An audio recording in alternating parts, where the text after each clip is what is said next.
good morning, everyone. Happy Monday. It's another beautiful Monday around the globe, everywhere except Iran, I guess. We are here with the Energy Realities podcast because y'all need a heavy dose of reality today. And you, just as you do every Monday morning, we're here to give it to you. With me today is Dr. Tammy Nemeth, who is in the UK, the homeland of Keir Starmer and Ed Miliband. How is everything in the UK today? Well, I don't know because I'm in Canada today. Oh, you're in Canada. I'm sorry. I apologize. Boulevard That's Carnegie. okay. Well, he's jetting around. He's not even in Canada. He's on holiday after his little jaunt. So who knows? I think he's done more flying in his first year than any other prime minister. It's rather shocking. But yeah, Calgary is cool, but we're supposed to have a Chinook coming through this week, so it's going to go from -10 to +18. So yay! Yikes! Wow, that's a big change. Holy cow! We had a little freeze in Texas today, in North Texas. Our annual late season freeze hit my home. We got down to exactly 32 degrees right now as we speak. Stuart Turley is in Oklahoma. Yep. His bunker, his secret bunker in eastern Oklahoma. How you doing, man? You got to love a good bunker. It was really bad wind last night, and thank goodness I was in my bunker because the trees fell over, and now I get to get the backhoe out and hold them up while I get them cut up and everything. So it was some bad wind up here. Yeah, we had. I was surprised. I woke up yesterday morning, and my Apple Watch says there's a severe weather alert. And I thought, oh my God, there's no rain in the forecast. What's going on? So I look at it, and the severe weather alert. And remember, I live about 12 miles due south of downtown Fort Worth. The severe weather alert is we're going to have winds of 20 to 25 miles an hour all day. And I'm thinking, well, my God, that means every day in Tarrant County, Texas is a severe weather day because the wind never stops blowing here, folks. I can personally attest to that. So I mean, we're just so silly about the weather now. It's just crazy to me. But it creates that narrative. It does create the narrative and sustain it. And I'm sure it's all climate change because it's never been windy in Fort Worth, Texas before. Anyway, it just drives me nuts. Irina Slav, unfortunately, our fourth co-host, cannot be with us today due to unforeseen circumstances. And we always miss Irina when she can't be here. Nobody misses me when I'm not here, but we do miss Irina when she's not here. And so we will try to muddle through this without her.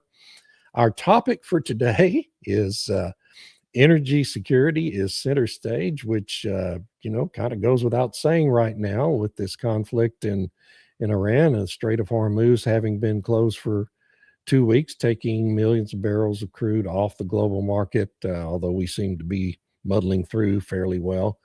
But what brought this topic up to us last week was a statement by EU leader Ursula von der Leyen, in which she admitted that Europe's abandonment of nuclear energy in the wake of Fukushima in 2011, and Germany decided in the wake of that, while Ms. von der Leyen was in the government in Germany, that it was time to get rid of all the nuke plants, and other countries in the continent followed suit, except for France.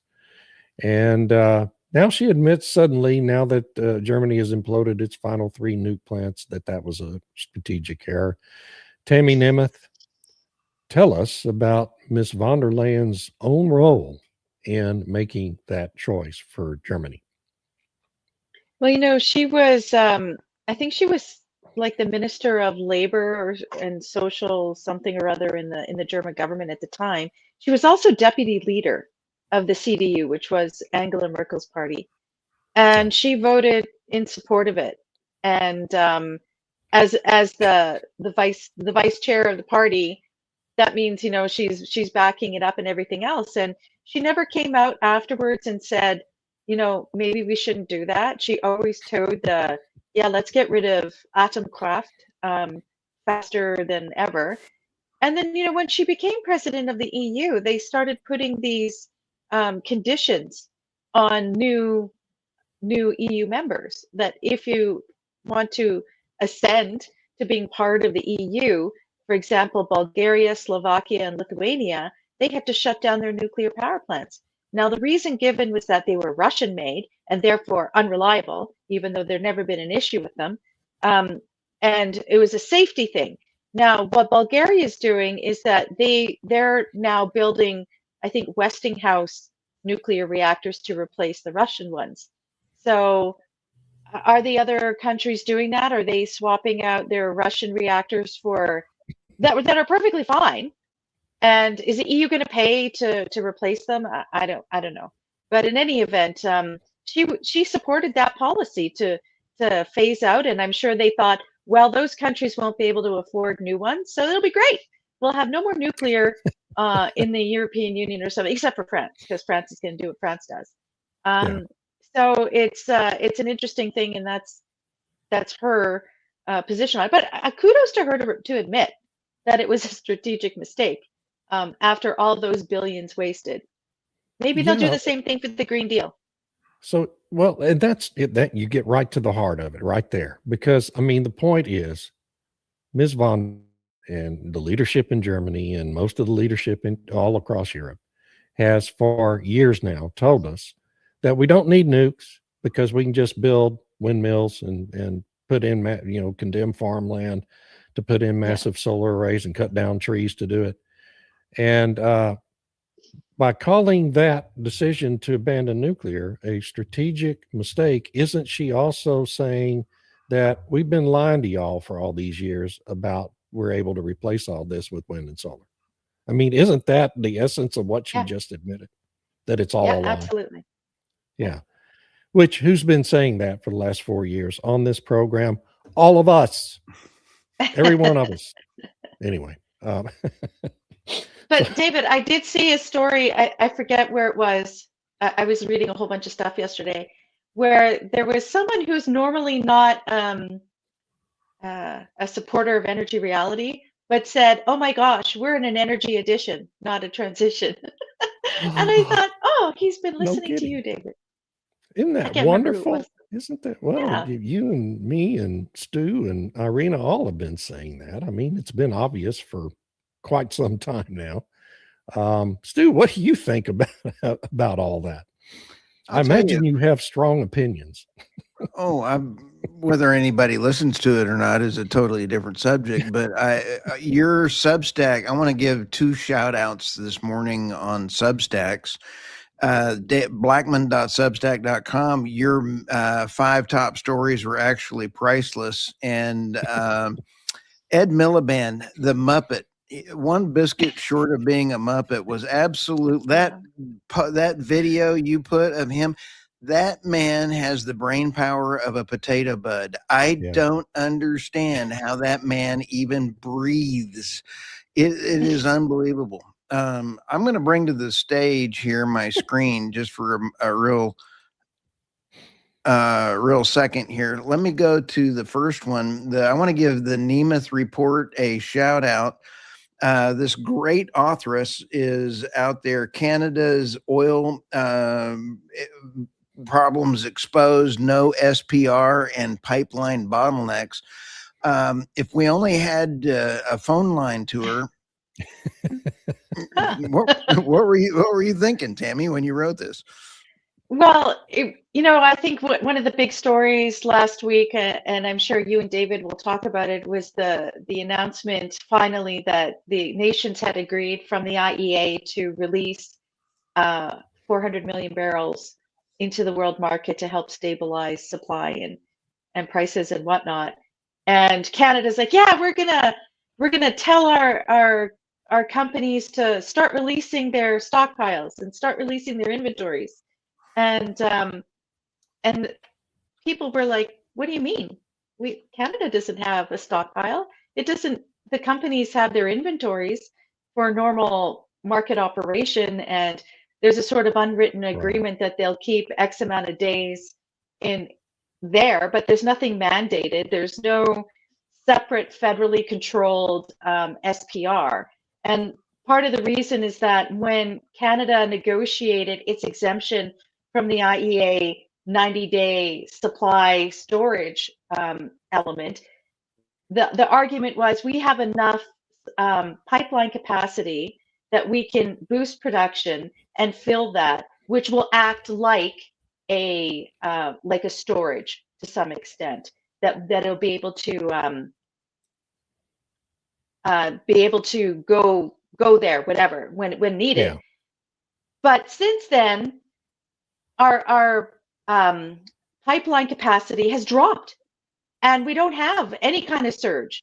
I think there was a little bit that they were able to increase in the new TMX pipeline, but we don't have pipelines that go all the way to the East Coast. They stop in Quebec, and they won't go across the St. Lawrence for lots of different reasons or whatever. Eastern Canada gets a lot of oil imported from the United States and also from tankers abroad that supply those particular refineries that were built not to run on those foreign supplies and not Canadian ones. And so there's these vulnerabilities there, and the Canadian government never wants to pay for storage. And what's really funny is that in the 70s, when Carter was developing the SPR, Canada floated the idea, well, how about you just put some of it in our salt caverns on the East Coast? And Carter's guy said, no, even Canada, we wouldn't trust you to hold our strategic supply. And then we tried again with Reagan, and the Reagan guys were just like, are you kidding me? You brought in the National Energy Program. You said you're going to phase out oil. No, we're not going to do it. So anyway, that's where we can't help our allies when they need us. And that's been demonstrated since 2022. So just to let everyone know, Elon Musk and X have decided to wage war with StreamYard, apparently.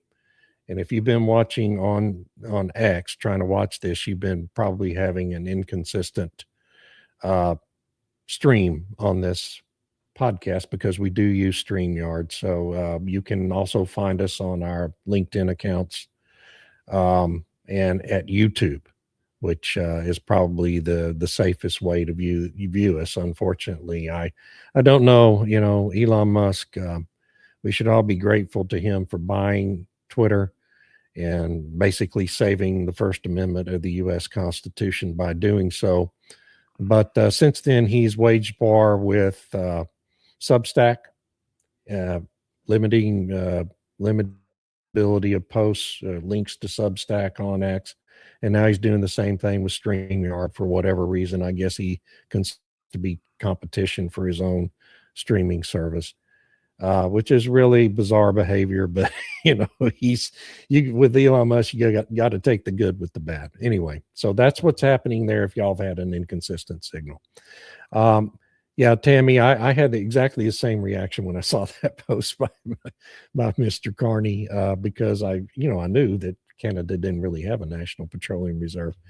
My own reaction to the IEA plan, and I wonder how y'all reacted to it, particularly the U.S. participation in it, was that, first of all, we're supposed to contribute 43% of the total volume from our own strategic petroleum reserve. It seems like an outsized proportion of it.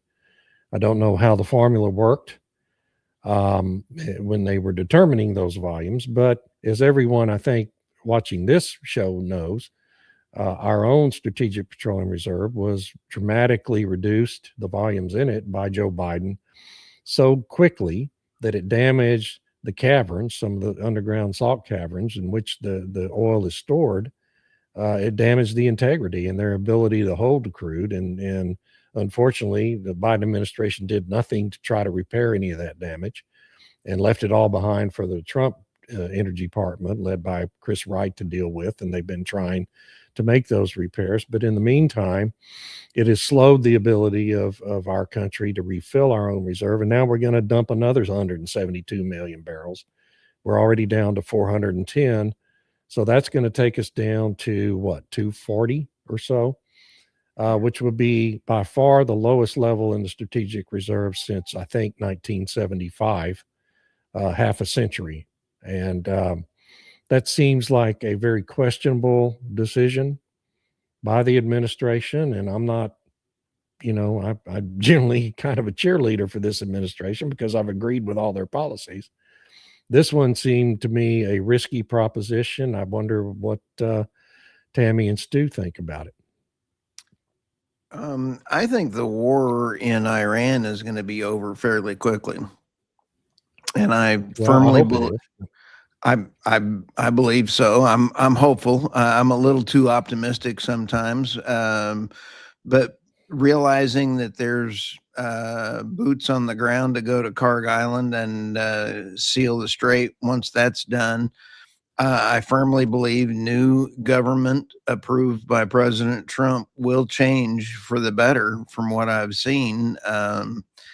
I think that Secretary Bessent will flip over to the Venezuelan control mechanism so that the money will not be going to third-party people in the Gulf, so the Houthis and all the other people that are randomly blowing things up. I think it's going to be absolutely critical to get Iran back on track again. And I think that the problem with Iran is they've got the Persians in the center, and you've got all the other groups. It's going to be a tough one. I'm very hopeful. But what this did expose in a very broad sense is the world interdependence on oil, the different types of oil and everything else. This is also bringing up the overreach of the banking system in London. And we are now down to 7 refineries in California. 6 have stated they're about to close. The extra green reach on those refineries, even though the United States has said to put in a federal mandate, it's okay to start drilling again on Sable offshore, that oil means absolutely nothing. It would be a great thing to come into. But if all 7 refineries in California close, I started doing the math, and at Oklahoma State University, they don't teach us how to add. I had to go learn how to add on my own on this one. They import from China, Korea, South Korea, all around. You start going around India, Russia, Ecuador, and where they're bringing all these tankers in.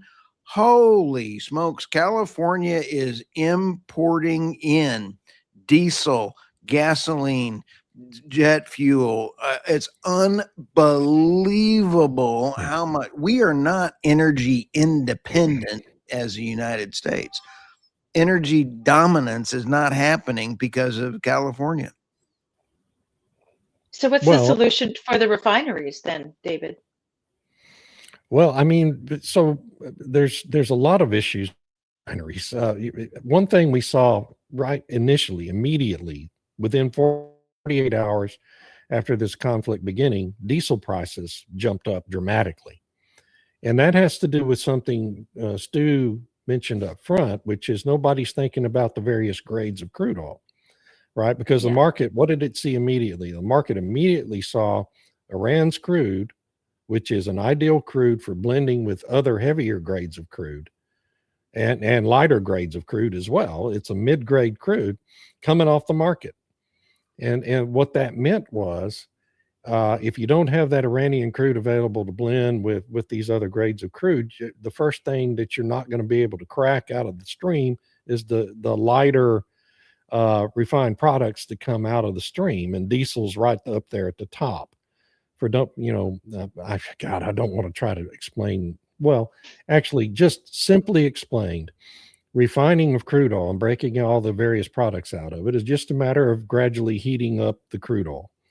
And as you heat it up, the lighter products, diesel and jet fuel, come off the top, and you heat it up more, and then the mid-weight products come off, and then at the bottom you get your tar, basically your asphalt for paving roads. And so without that grade of crude, mid-grade crude to blend with all this other stuff, you end up losing certain elements out of the crude stream. So that was one thing that happened, and now I've talked for so long I've forgotten what the question was. But Stu, you go ahead and take it. What's the solution with the refinery? So we have Well, that. Should the government intervene? Should the Department of War take over the California refineries? oh, Force them absolutely. to Yes, stay absolutely. open? Absolutely. And I'm someone who has always been very reluctant for the federal government to intervene with state affairs where energy is concerned. But this is a national security issue now in California. And as Stu has explained many times, a big piece of it is because so much of our jet fuel in the United States has traditionally come from those California refineries. And we have all these military installations in California that need that jet fuel. And so as Newsom is shutting down these refineries, he's cutting off the Pentagon's access to jet fuel systematically, which, you know, if you like me believe Newsom is essentially an agent for the Chinese government, makes perfect sense. Okay. So I know that's kind of an inflammatory statement, but folks, just look at the guy's background. It's not that hard to see what he's doing. And so, yeah, that's my conspiracy theory for the day. But yes, I think the federal government has to jump in and just take over the energy sector in California for the good of the country. For the other refiners, I mean, the only solution is getting the strait back open and getting all that oil back onto the market. U.S. refineries, you know, along the Gulf Coast, we don't really import any Mideast crude to our refineries along the Gulf Coast, and that's really the biggest set of our refiners. We get most of our heavy oil from Canada, and now some more coming in from Venezuela, and hopefully Trump doesn't develop such an adversarial relationship with Mark Carney that will you know, that he might cut off our heavy crude coming from the oil sands. But we got to hope and pray it doesn't come to that, or we're really going to be screwed. But, you know, I mean, as Stu says, I think this conflict, I believe too, that it's going to be over fairly quickly, but that agreement to participate in the IEA program indicated to me longer term planning than just a few weeks. So I was all over the place there, but that's my answer. Let me go ahead and bring to the stage here. Let's see here. And David, when we took a look at this, can you play that? Was yeah, that was amazing. Let me turn the sound off. Nuclear power generation for Germany. Wow. That's the top line drop here in a minute. This is an illustration of Germany abandoning its nuclear industry, and China, the lower line at first, building its own. And it just seems to me this is a clear illustration of the surrender of Germany's industrial economy and the transfer of its carbon emissions to China. Yeah. Wow. Watch. I mean, this is one of the best moving charts I've ever seen. Just got to notice while that's playing, LinkedIn is also having a StreamYard issue. I may be shopping for other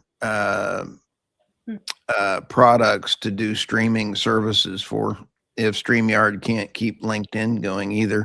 Yeah, I mean, sorry about this, everyone.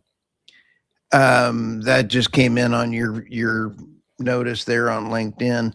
Right. This guy is absolutely hilarious. But let's go to marine traffic for just a second. The Saudi Arabia path, this was a 40-year pipeline over to the Nio. I can't remember how to pronounce it, but there's two terminals here. Yeah. Each one has about 4 million barrels per day. And look at them around here like guppies. I mean, this is just 2 weeks ago, none of those tankers were there, only a few. Oh, yeah. And then look at the stream. Look at this stream. Woo! This is just nuts. Now, we had this. Oops.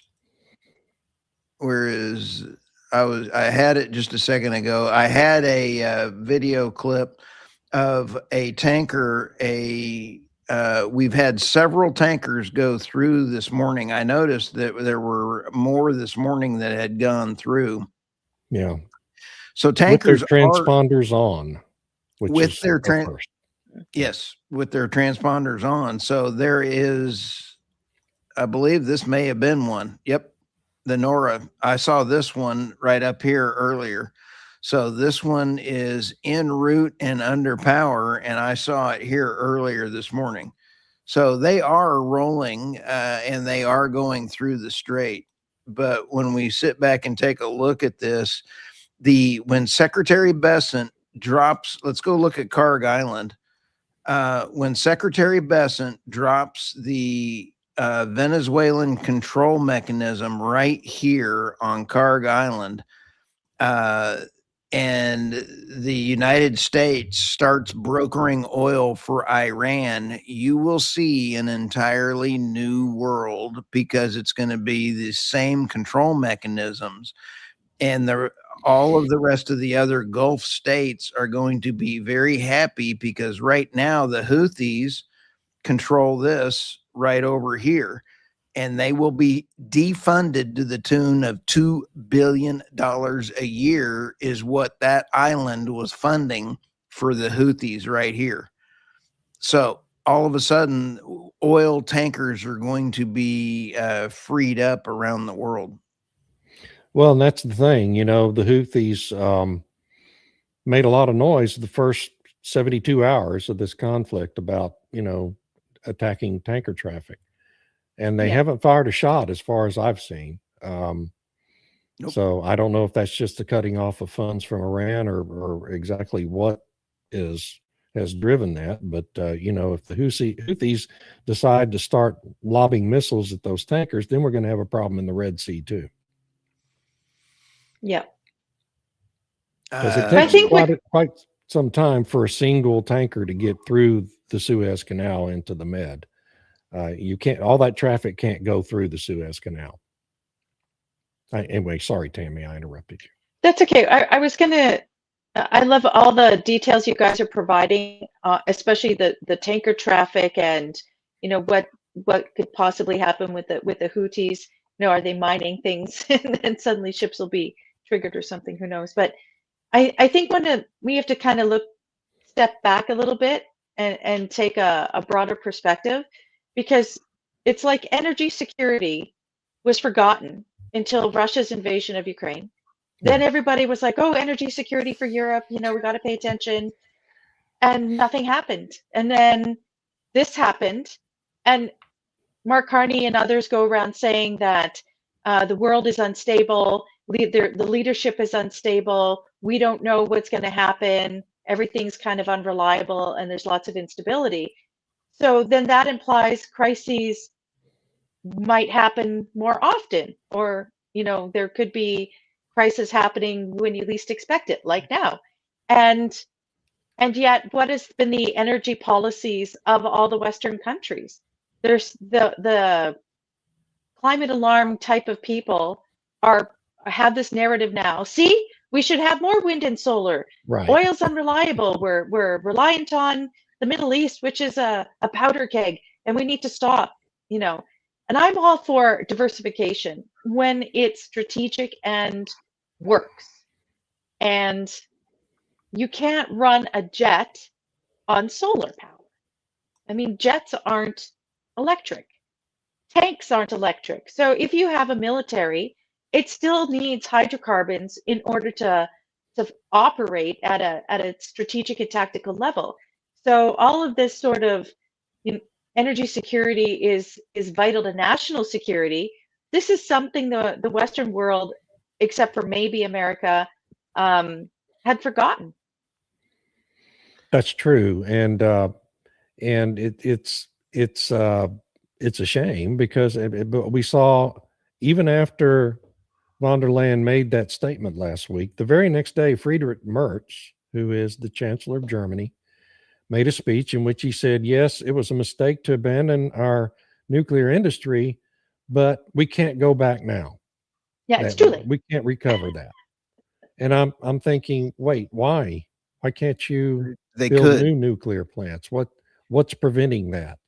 They And could it turn. can only be ideology. Anyway, It's sorry. ideology, David, because Yeah. they could go back and turn those back on. It's No, not they've too late. imploded them. They've imploded the Yeah, hardware. they've They blew them imploded up them. They've made, yeah, to make sure they can't turn them on. yeah.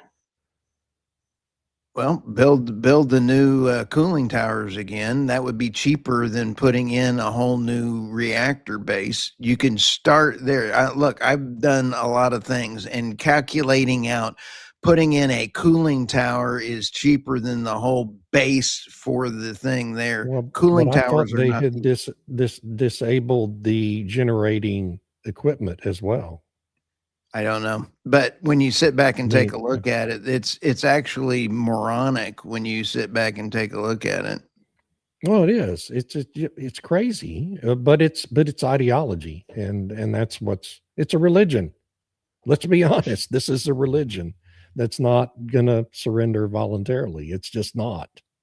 It's like trying to tell the Vatican to stop practicing Catholicism. It's exactly the same thing, and these people aren't going to do that.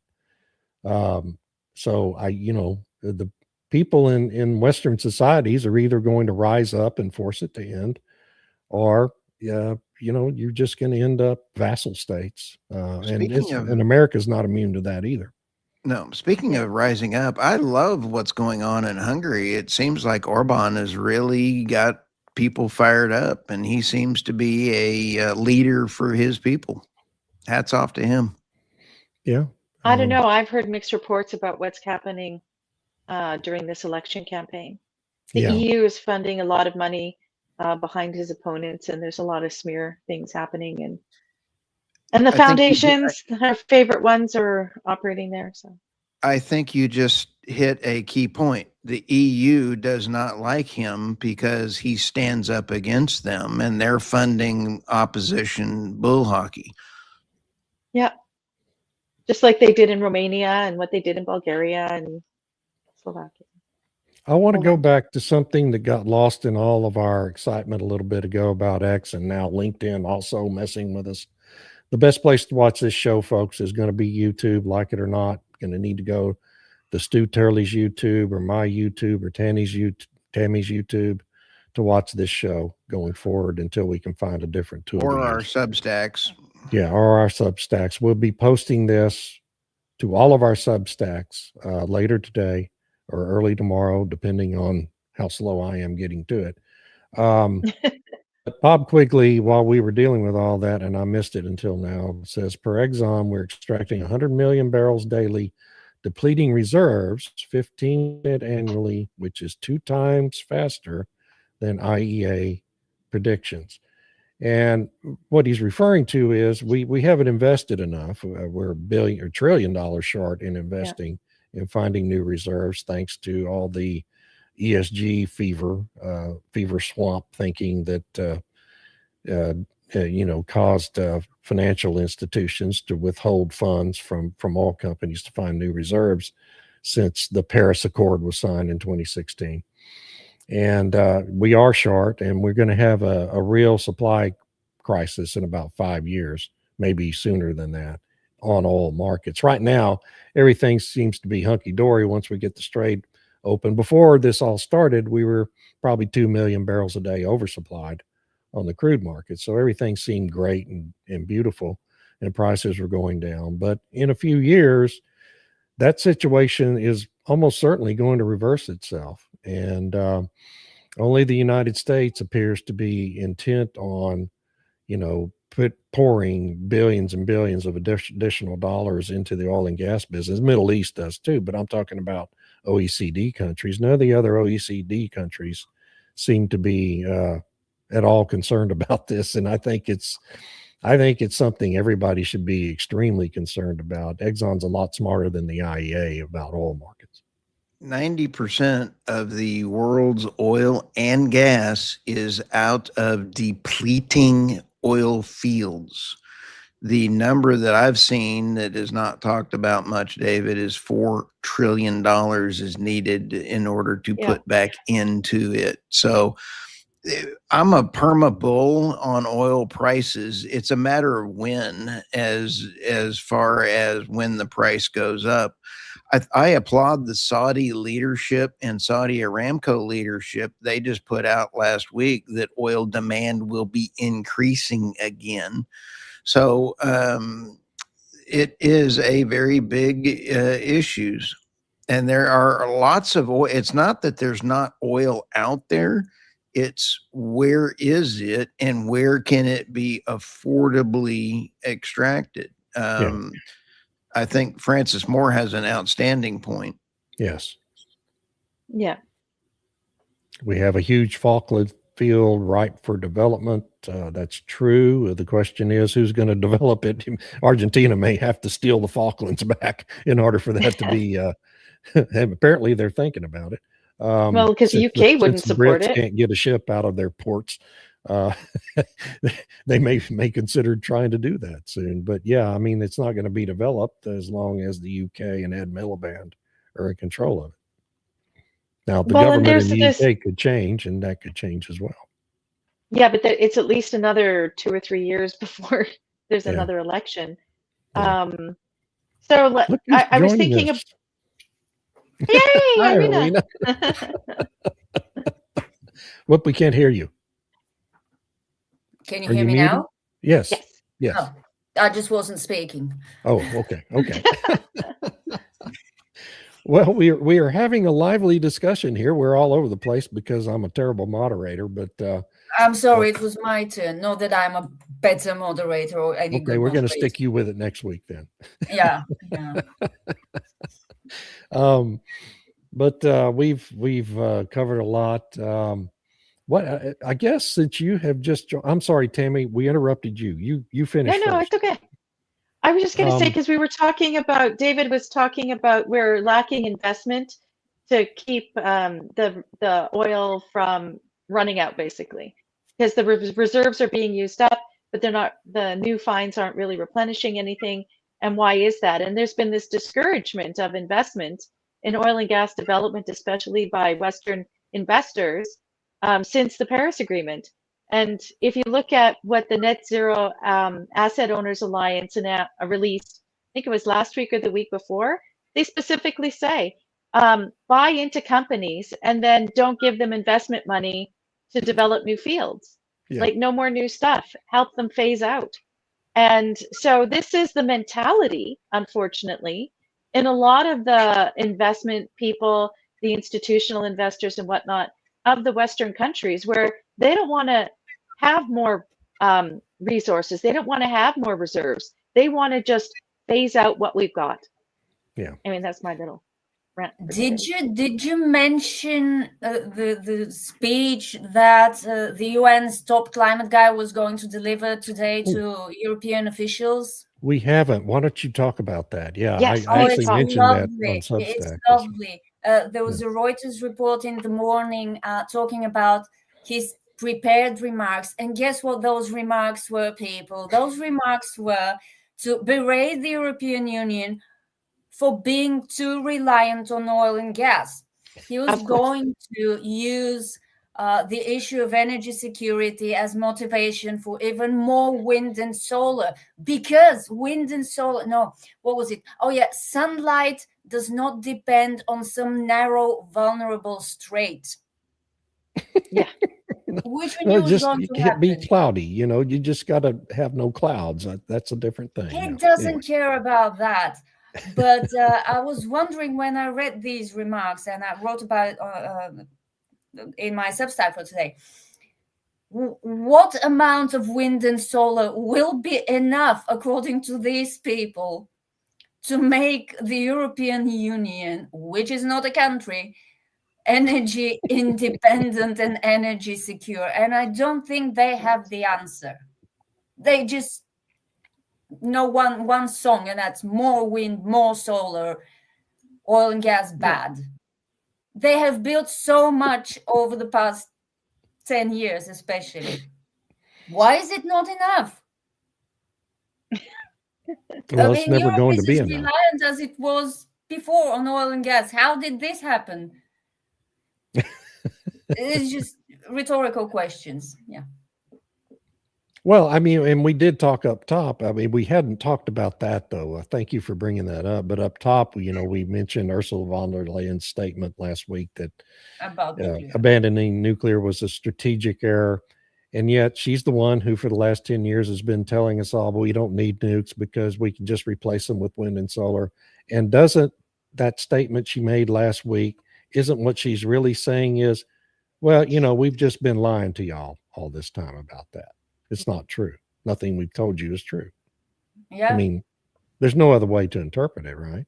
I don't think. And then why did Merz come out and say that the decision to shut down nuclear is irreversible? Why is it irreversible? Well, we raised that question too, and none of us had an answer. Yeah, because imagine the huge embarrassment after destroying your nuclear power plants, you have to build new ones from scratch. Yeah. Yeah.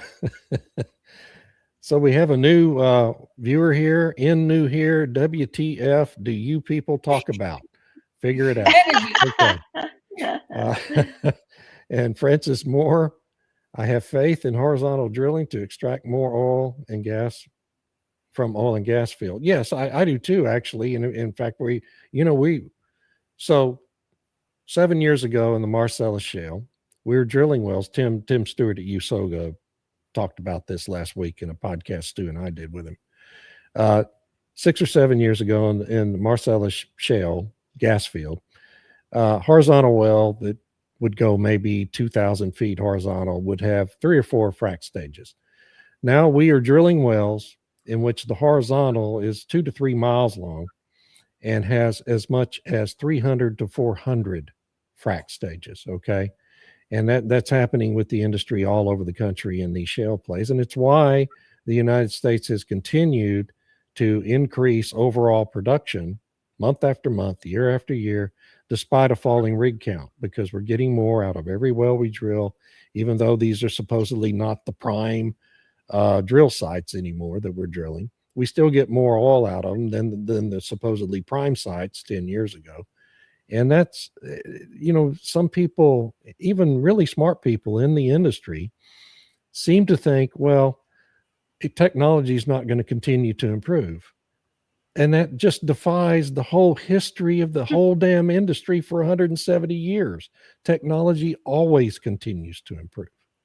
Why would anyone think that AI technology, as it is applied to oil and gas, isn't going to enable that to continue? I agree. I believe we're going to continue to increase production out of every shale play in the United States for I don't know how much longer. Some of these formations are almost inexhaustible of the actual resource that's in them. So I just I have a lot of faith in this industry to be able to access more and more production in these wells. But the point I'm trying to get to is the government has to allow them to do that. And that's not happening in most Western countries anymore. So that's really going to be the question is public policy going to evolve back to reality again? And I don't know. I don't know the answer. What do y'all think? That's a great point about innovation. Yeah. I mean, and I don't think about that frequently enough. I get emotionally caught up in an issue and fail to think about that. Well, let me add something from the Canadian perspective. So the really big oil field in 1947 that set Alberta up as being this huge energy producer, the Leduc Formation from the Devonian, they had to drill down really deep, and they got this amazing field. Well, it kind of got depleted, or it didn't produce so well, and they closed it off in the 70s. And about 5 or 6 years ago, a group came in and have basically resurrected the field using new technology. And it's really quite fascinating where there's these older fields that they thought, okay, well, this isn't economically viable to do, but there's new technologies now where now they can go back in and extract more oil from those fields because they're not fully depleted. When they first are produced, it's a smaller percentage than we think. Yeah, I think that's unarguable. Do you think there'll be not reversal in these investment plans you were talking about earlier, Tammy? Based I on don't what know. we're seeing right now? I don't know. The webinars I've sat in on with these people talking, they're all like, well, we're just being low key. We're still moving forward in this direction. We're just not being really shouting about it like, Larry Fink used to. It's still being done under the radar, basically. Yeah. So that's. I think what we'll need to watch are the monetary systems. And when you take a look at the International Monetary Fund and you take a look at the UN, I think the UN has the potential of being replaced by the Board of Peace. When you take a look at what the International Monetary Fund has done to the emerging markets like Africa, which just breaks my heart that they will say, we'll only loan you money if you're going to put in solar farms, or we'll only loan you money if it's going to be renewable this. Why don't we loan them money and get them to build up their natural resources? And take South Africa as an example. They used to be extra cheap energy using coal.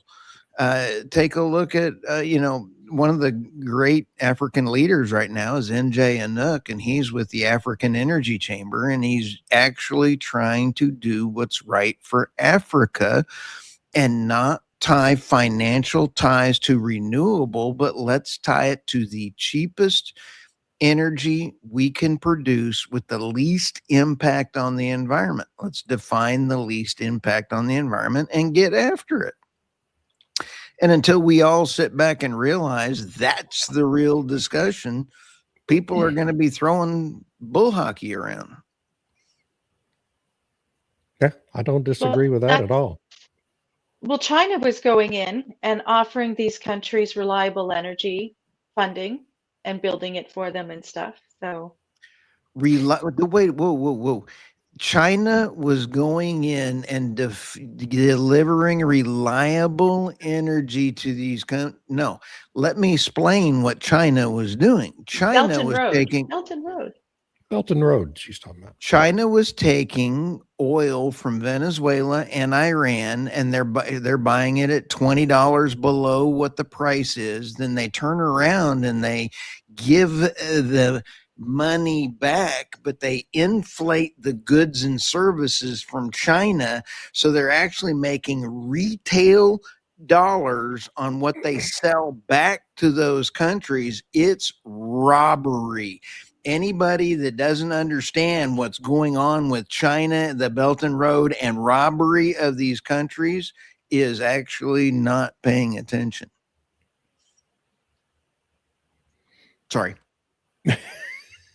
So we've had a lively debate in the comments section about, yes, capital, but also engineering and innovation. Jeff Chestnut that kicked it off with this: AI is not the be all, end all, give all, and do all. Totally agree with that. And then he said, innovation will come from engineering effort as it has in the past. And I totally agree with that. But don't you think that AI is going to be deployed by the engineers to help them make them more efficient in what they do? Just as writers have done, podcasters are doing, lawyers are doing it. I mean, AI is, if used properly, can be a tool to enhance everyone's efforts. I think not everyone, but it's not going to help. It's not going to help the roughnecks, but I do think it can improve efficiencies in engineering just as it does in other applications in the oil industry. Maybe I'm wrong. No, Irina was shaking her head. So no, I was shaking my head because I'm not using AI for my writing. I'm not going to. Oh yeah, the AI. It's a fantastic way to speed up searches, web searches, to find supporting information for what you're writing. That's, to me, is the best advantage. Yeah, but I'm slow to embrace change, so I still prefer Google to return results with websites from which I can take the information. But the AI summary are useful. Yeah. Well, Grok will return you the links too if you prompt it to. That's the key. You got to prompt it. Yeah. But anyway, I just think that engineers are going to find ways to use AI that's going to enable them to be even better at what they do than they already are, which is pretty extraordinary without it. Yeah.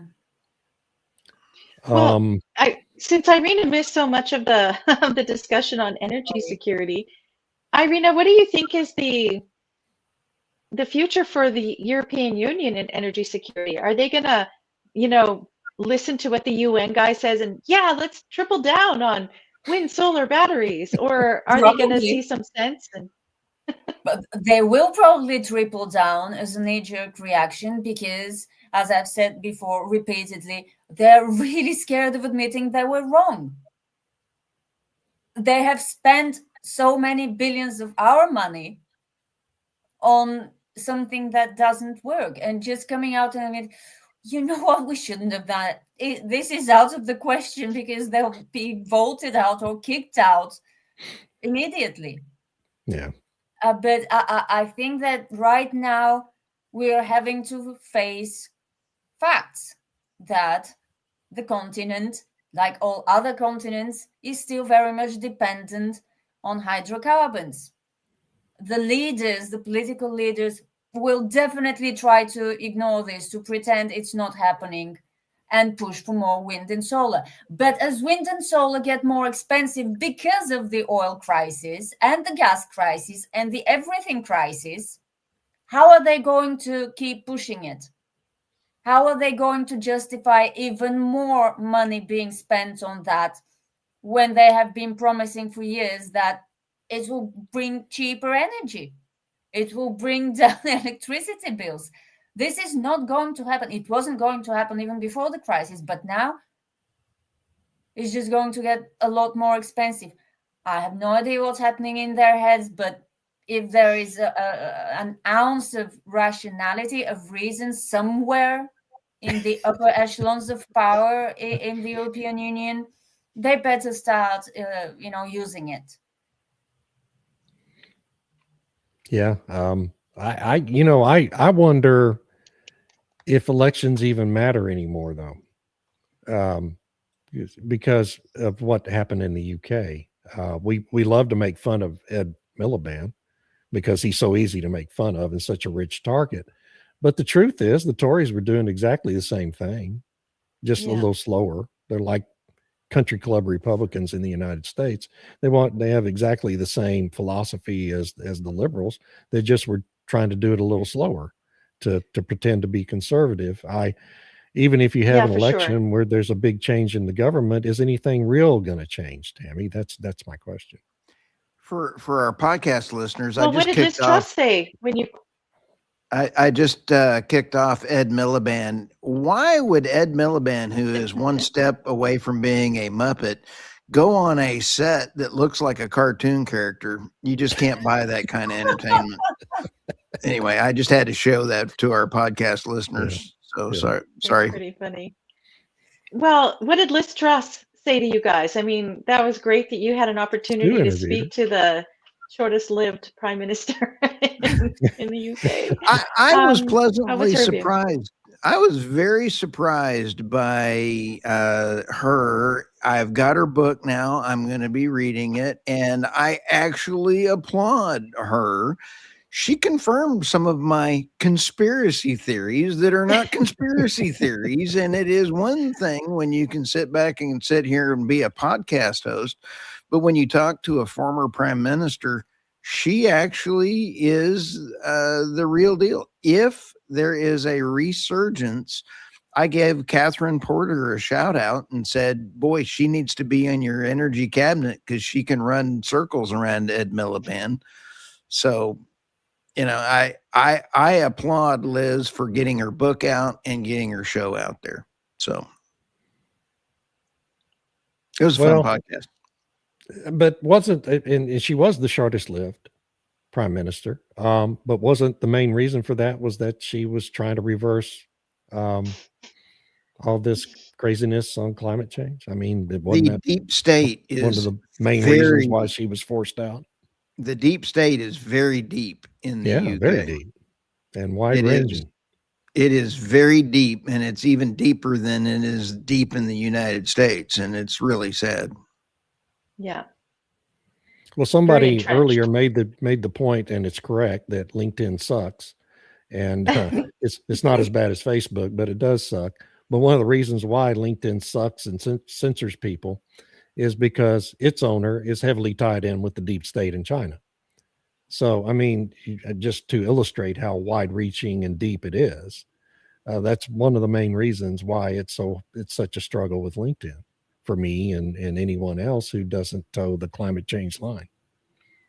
If I was a climate change advocate, I've got a huge following on LinkedIn, but I post something and nobody sees it, right? If I was a climate change advocate, pretty much every post I put up there would go near viral because of the bias in the algorithm at LinkedIn. But you know, I'll put a post up and every once in a while they forget to censor me and something goes off pretty well. But usually, you know, it's just a few hundred to a few thousand views. Well, I've got 40 or 50,000 people following me. Okay. It's so, but nobody's seeing my posts because of the owner of LinkedIn's ties to the deep state. And that's just the truth. It's the way it is. It's why I gave up on Facebook too. Same thing at Facebook. Who is the owner of LinkedIn? Why do I remember Microsoft?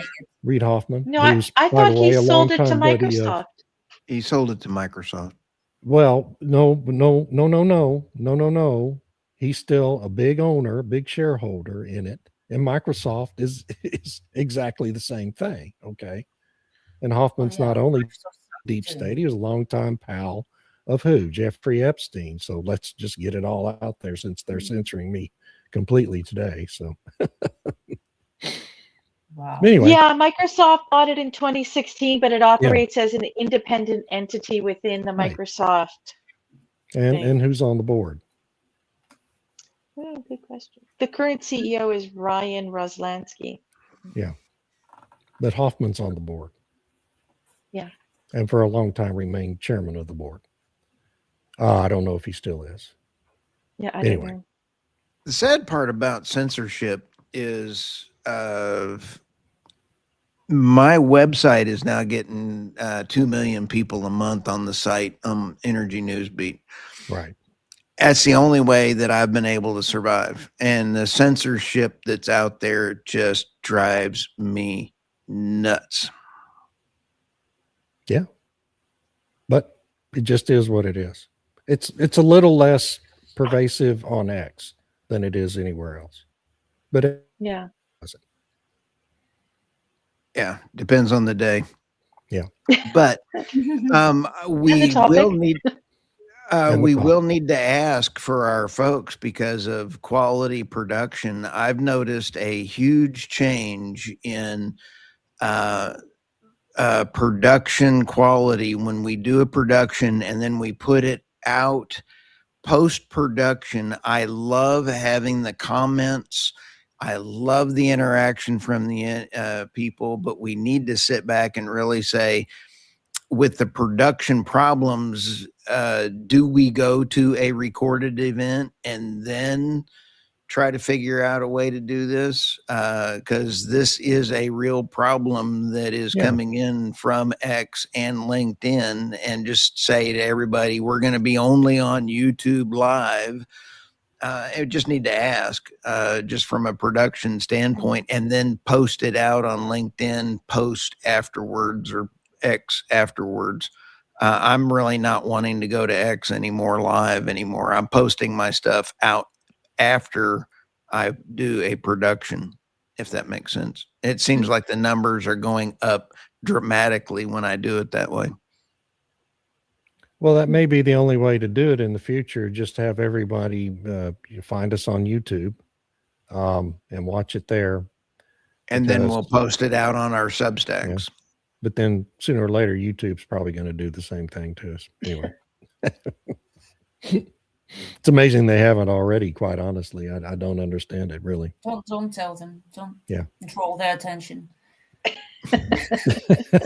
We're over time here. Sorry. I was so discombobulated today. But we did have a wide ranging, fun and adventurous discussion. And thank you to everyone who managed to join us for joining us. Had a lot of good comments and questions, and we will see everyone next week. That's all for today, right? Yep. Have a great All week. Bye-bye. Bye.